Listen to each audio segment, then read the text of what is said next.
Assalamualaikum warahmatullahi wabarakatuh. Yang terhormat, dosen pengampu mata kuliah Antropologi Hukum, Bapak Dr. Subelo Wiono SH MPD.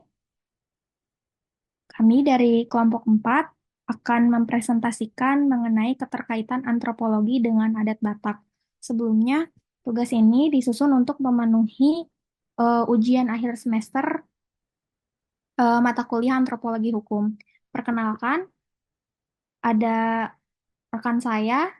Yang pertama Vian Kanaila, lalu ada Dede Siti Fatimah, lalu Elga Suci Anjani, lalu saya sendiri Marsyanda, Amanda, Alika Mahira Hasna, Esther Tania Marbun. Langsung saja ke materi yang pertama akan dijelaskan oleh rekan saya. Di sini pertama ada pendahuluan dilarang nikah muda. Nah, kenapa di Batak itu dilarang nikah muda? Karena memiliki nilai-nilai budaya yang menganggap bahwa perkawinan merupakan peristiwa yang penting dalam kehidupan masyarakat, sehingga tidak baik apabila berusia muda, nikah berusia muda, namun sudah melangsungkan perkawinan. Masyarakat Batak menganggap bahwa pernikahan dalam usia muda pastinya belum siap secara mental, ekonomi, maupun sosial. Masyarakat Batak pun meyakini bahwa apabila terjadi pernikahan di usia muda, maka akan mendatangi masalah bagi pihak-pihak yang bersangkutan. Pernikahan di usia muda dipercayai dapat beresiko meningkatkan angka kematian sang ibu akibat melahirkan. Next.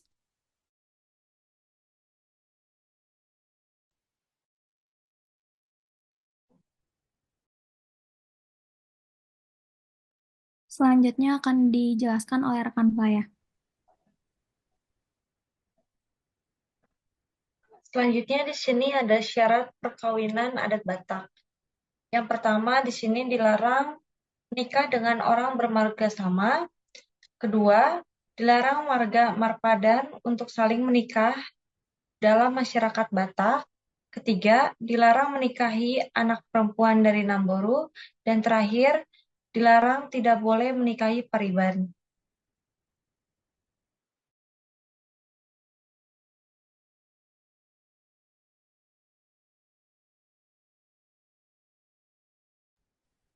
Selanjutnya ada larangan satu marga dalam ruang lingkup antropologi. Jadi di dalam antropologi ini, pernikahan sesama marga di suku Batak dikenal sebagai Namariboto, dilarang keras karena berbagai alasan yang terkait seperti sistem kekerabatan.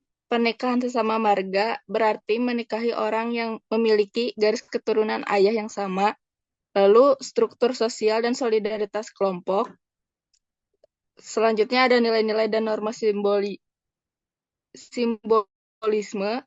Selanjutnya ada pelestarian budaya dan tradisi, menjaga kemurnian garis keturunan, memperkuat ikatan sosial, dan juga mencegah perselisihan. Jadi pandangan terhadap pernikahan sesama marga di kalangan Batak tidaklah homogen. Ada beberapa orang Batak yang memulai mempertanyakan relevannya larangan ini di era modern.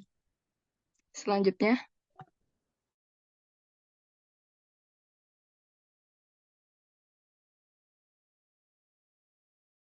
Selanjutnya akan dijelaskan oleh rekan saya. Lalu di sini ada keterkaitan marga marpadan dengan antropologi. Menurut adat Batak, menikah dengan orang lain dari marga sama dianggap sebagai pelanggaran adat karena marga marpadan adalah marga yang memiliki hubungan keturunan dengan marga lain.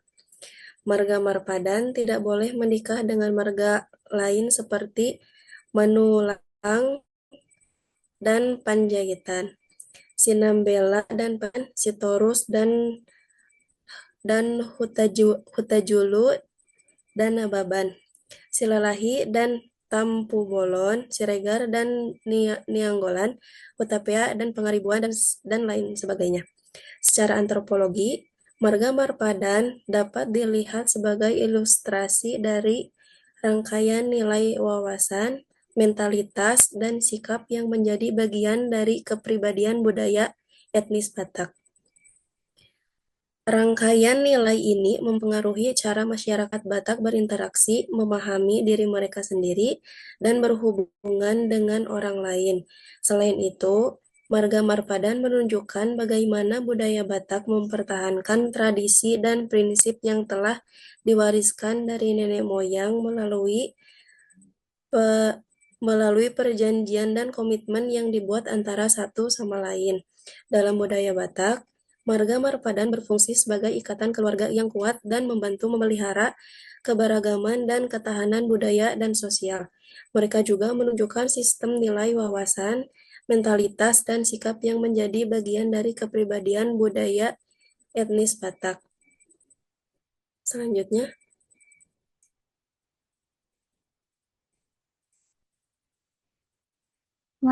dipersilahkan pada rekan lalu saya. di situ ada alasan dilarang pernikahan satu marga, kepercayaan adat istiadat. Dalam budaya Batak, misalnya satu marga dianggap sebagai satu keluarga besar. Oleh karena itu, menikah dengan orang satu marga dianggap seperti menikah dengan saudara sendiri, yang dianggap sebagai inses atau hubungan sedarah. Kemudian yang kedua, menjaga kemurnian garis keturunan. Larangan ini juga bertujuan untuk menjaga kemurnian garis keturunan dan menghindari risiko genetik yang mungkin timbul akibat pernikahan sedarah. Kemudian yang terakhir, ada nilai sosial dan status. Masyarakat adat seringkali menilai status sosial dan hubungan antara marga dengan sangat serius. Melanggar adat ini dapat menimbulkan konsekuensi sosial yang signifikan, seperti dikucilkan dari komunitas atau kehilangan hak-hak adat tertentu.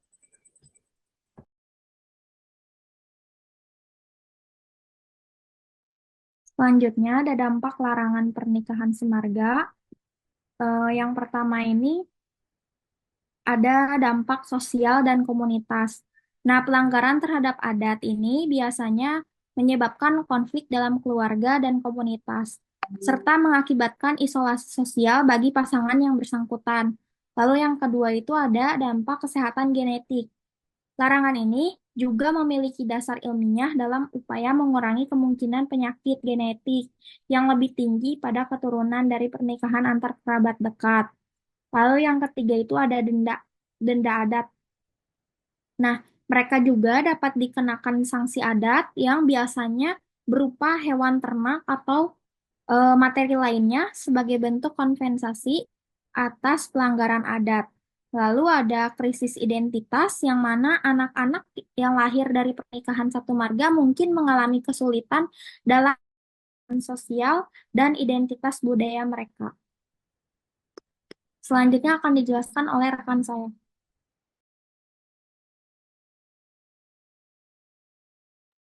Upaya pencegahan pernikahan satu marga, yang pertama itu ada pendidikan adat. Pendidikan adat mendidik generasi muda tentang pentingnya adat dan aturan pernikahan dalam budaya Batak. Yang kedua, pendekatan keluarga. Pendekatan keluarga besar seringkali terlibat dalam proses penentuan pasangan, memastikan bahwa pasangan tidak berasal dari marga yang sama. Yang ketiga, ada penguatan komunitas. Masyarakat adat seringkali mengadakan pertemuan dan acara budaya yang memperkuat pemahaman tentang pentingnya menjaga aturan adat.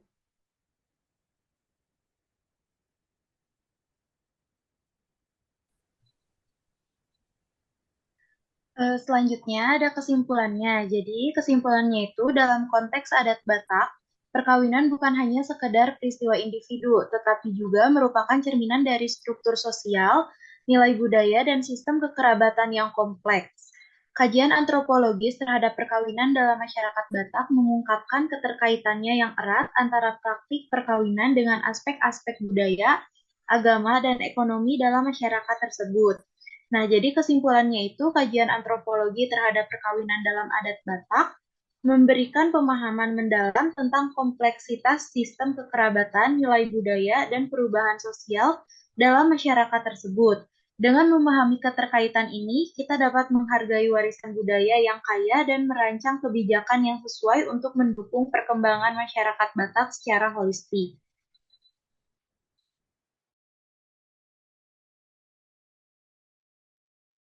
Baik, cukup sekian presentasi dari kami. Mohon maaf apabila ada kekurangan, kesalahan dalam penyebutan kata. Wabillahi taufiq wal hidayah. Wassalamualaikum warahmatullahi wabarakatuh.